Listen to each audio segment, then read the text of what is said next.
तो हम लोग जो है अब नेक्स्ट एग्जांपल लिए हुए हैं। इसका क्या नाम है? Tetra carbonyl nickel. Tetra carbonyl nickel का मॉलिक्यूलर फार्मूला होता है NiCO4। यही है टेट्रा कार्बोनिल निकेल। एक कॉम्प्लेक्स है। अब इसको जो है वैलेंस बॉन्ड थ्योरी के हेल्प से एक्सप्लेन करेंगे, ठीक है ना। तो इसमें हम लोग सबसे पहले देखेंगे कि इसका ऑक्सीडेशन स्टेट क्या है निकेल का। तो कार्बोनिल के ऊपर तो कोई चार्ज, तो न्यूट्रल होता है, इसके ऊपर कोई चार्ज होता नहीं है, तो इसीलिए निकेल जो है जीरो ऑक्सीडेशन स्टेट में है। यहाँ पर जीरो ऑक्सीडेशन स्टेट में है यहाँ। तो निकेल क्या है यहाँ जीरो ऑक्सीडेशन स्टेट में, यहाँ जीरो लिखा हुआ भी है, जीरो ऑक्सीडेशन स्टेट में है। यानी निकेल का जो एटॉमिक नंबर 28 होता है और उसका इलेक्ट्रॉनिक कॉन्फ़िगरेशन ये आउटर मोस्ट ऑर्बिट का क्या होता है इलेक्ट्रॉनिक कॉन्फ़िगरेशन 3d8 4s2, यही तो है। तो इसी पर न होगा, क्योंकि यहाँ तो निकेल का क्या है जीरो है, तो हम लोग लिखते हैं निकेल इसका क्या है जीरो ऑक्सीडेशन स्टेट में है। इसका इलेक्ट्रॉनिक कॉन्फ़िगरेशन हम आउटर मोस्ट ऑर्बिट का लिखेंगे 3d8 4s2, ठीक है। 4p नॉट p में कुछ भी नहीं है, तो 3d में कितना होता है 5, 1 2 3, 1 2 3 5 हो गया। उसके बाद हो गया ये 4s और उसके बाद आ गया ये 4p, ठीक है। 3d 8 है, 8 इलेक्ट्रॉन इसमें देंगे 1 2 3 4 5 6 7, ठीक है। और 1 2 2 4 8 हो गया, 1 2 4 6 7 8 हो गया 8। और S में कितना इलेक्ट्रॉन है 2 है। अब यहाँ से ध्यान देने वाली बात है, फॉर्मूला क्या है NiCO4। इसको कैसे जस्टिफाई कर सकते हैं? इसका मतलब 4 लिगेंड है, तो यहाँ पर कितना चाहिए वैकेंट ऑर्बिटल चाहिए सेंट्रल एटम के पास। सेंट्रल एटम के पास 4 वैकेंट ऑर्बिटल चाहिए, लेकिन यहाँ पर तो 1 2 3 ही अवेलेबल है, तो हमको 4 करना पड़ेगा ना। दूसरा चीज़, एक तो है कि वैकेंट ऑर्बिटल हमको 4 चाहिए, क्योंकि 4 लिगेंड है, 4 लिगेंड है, इसलिए वैकेंट ऑर्बिटल 4 चाहिए। पहला ये हो गया। दूसरा चीज़, हमको एक्सपेरिमेंटली ये भी पता है कि ये डाईमैग्नेटिक है। क्या क्या है ये जो ये क्या क्या है, इसका प्रॉपर्टी क्या क्या है कि ये है डाईमैग्नेटिक। डाईमैग्नेटिक है, पैरामैग्नेटिक कैरेक्टर नहीं है, डाईमैग्नेटिक कैरेक्टर है। यानी इसमें जो भी इलेक्ट्रॉन होगा डी ऑर्बिटल में सबके सब पेयर्ड रहना चाहिए, तभी ना ये डाईमैग्नेटिक होगा, ठीक है। उसके बाद ये भी हमको पता है कि इसका शेप जो है टेट्राहेड्रल है। एक्सपेरिमेंटली ये चीज़ हमको पता है, क्या पता है कि ये डाईमैग्नेटिक है। डाईमैग्नेटिक होने से होता है कि जो सेंट्रल एटम के पास जो डी ऑर्बिटल है उसमें कोई भी अनपेयर्ड इलेक्ट्रॉन नहीं होगा, सारा इलेक्ट्रॉन पेयर्ड रहेगा। तो पेयर इलेक्ट्रॉन को पेयरिंग करना पड़ेगा। दूसरा है टेट्राहेड्रल।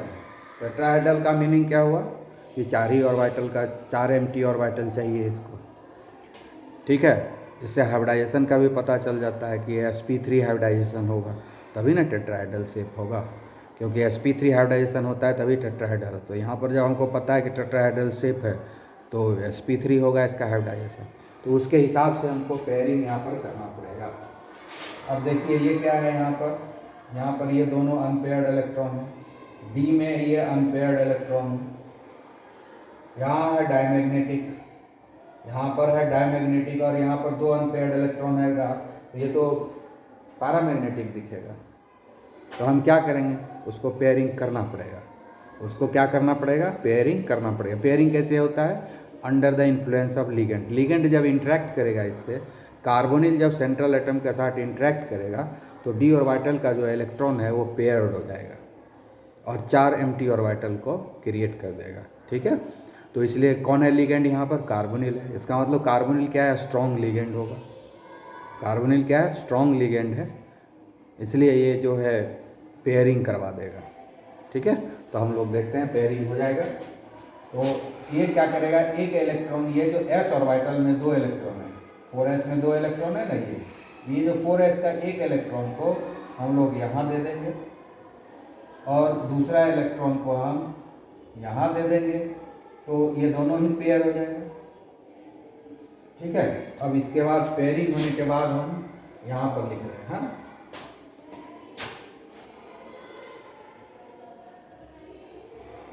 एक, दो, तीन, पाँच, ये हो गया 4s और ये हो गया हमारा 4p। ठीक है, यहाँ लिख देते हैं 3d 4s 4p। ठीक है, तो ये दोनों पेयर हो जाएगा, यहाँ से 2 इलेक्ट्रॉन उठ के यहाँ आ जाएगा।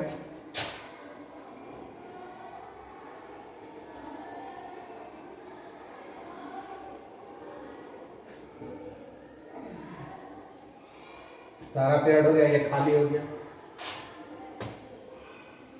अब यह एक ऑर्बिटल 4s का खाली हो गया, 3 तो पहले से खाली था ही। तब ये क्या, एक ये और ये 3 मिल करके क्या होगा, sp3 हाइब्रिडाइजेशन हो जाएगा। तो यहाँ पर पेयरिंग ऑफ इलेक्ट्रॉन हो गया, कोई भी अनपेयर्ड इलेक्ट्रॉन नहीं है, तो डायमैग्नेटिक सेटिस्फाई हो गया कि कोई भी इलेक्ट्रॉन।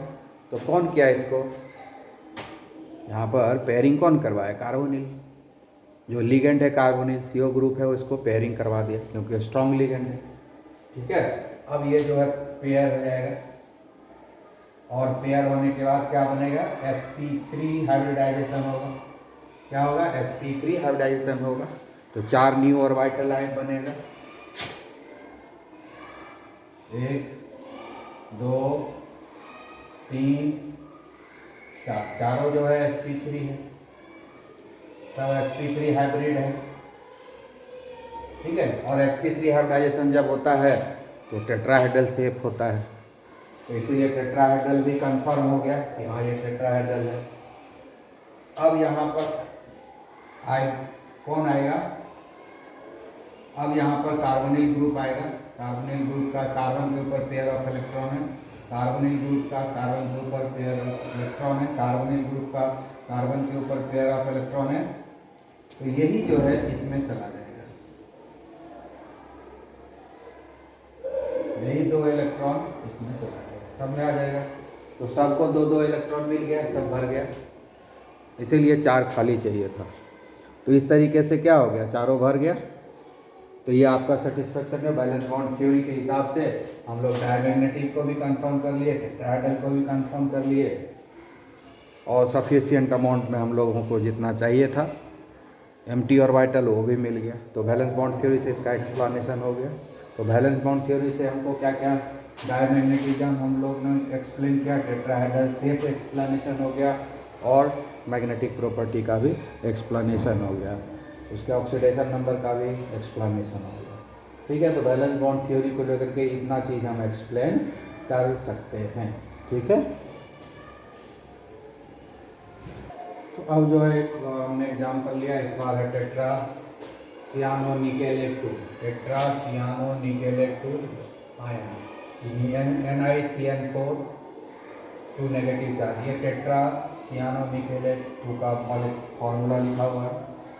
ठीक है, निकल का इलेक्ट्रॉनिक कॉन्फ़िगरेशन क्या होता है, 3d8 4s2, लेकिन यहाँ पर क्या है, हमको निकल का +2 ऑक्सीडेशन स्टेट है, निकल का क्या ऑक्सीडेशन स्टेट है, +2 है।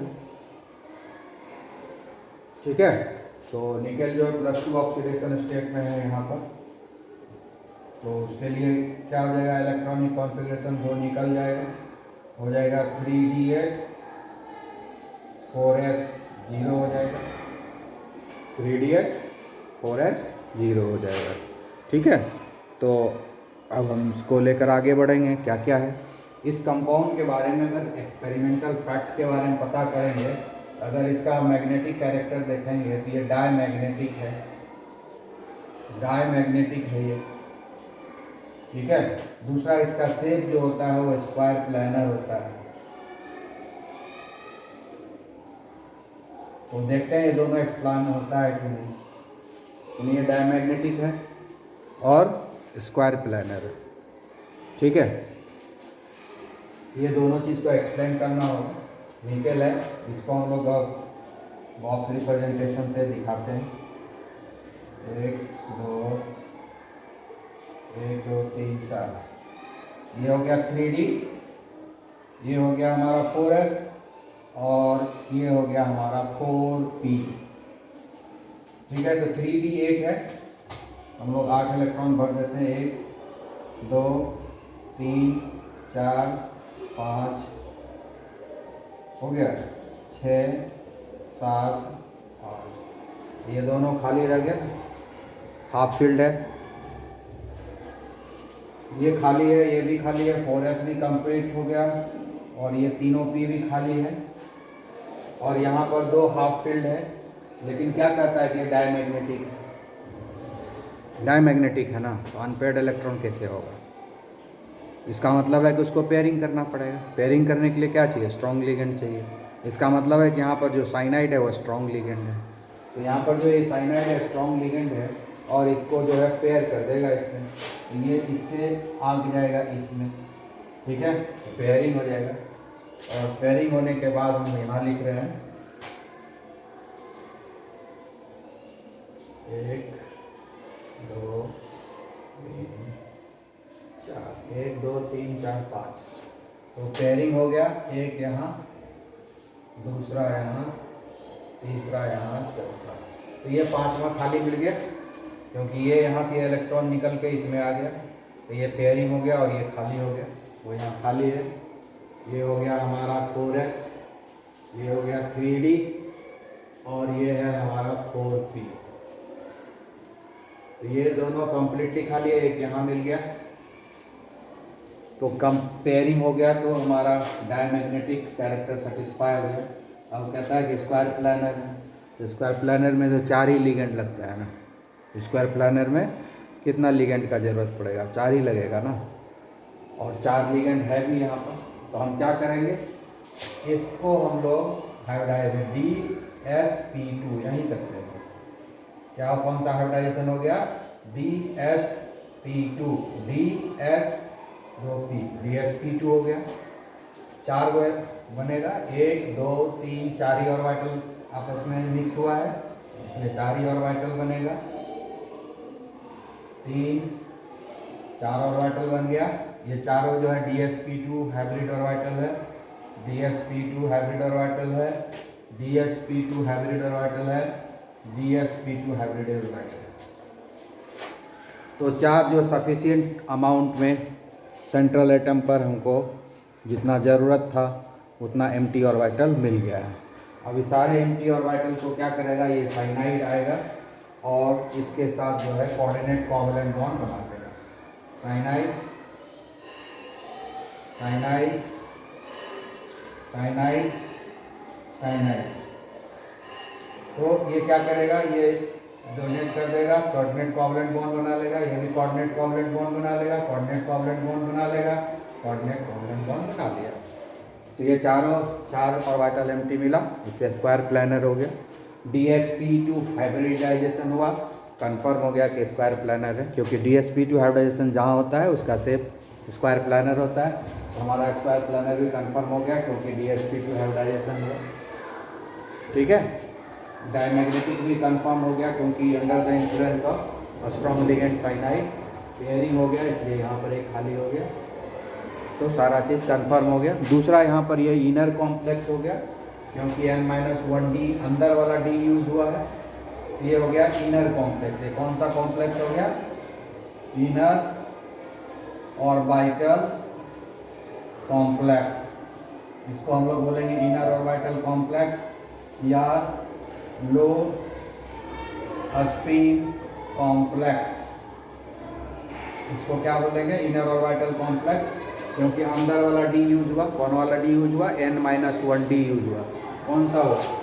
N-1D का यूज हुआ, यही ना N-1, ये 4 है N, तो ये N-1D का यूज हुआ, इसलिए ये इनर ऑर्बिटल कॉम्प्लेक्स है। तो ये इतना सारा चीज़ जो है वैलेंस बॉन्ड थ्योरी के हेल्प से हम इसका एक्सप्लेन कर सकते हैं।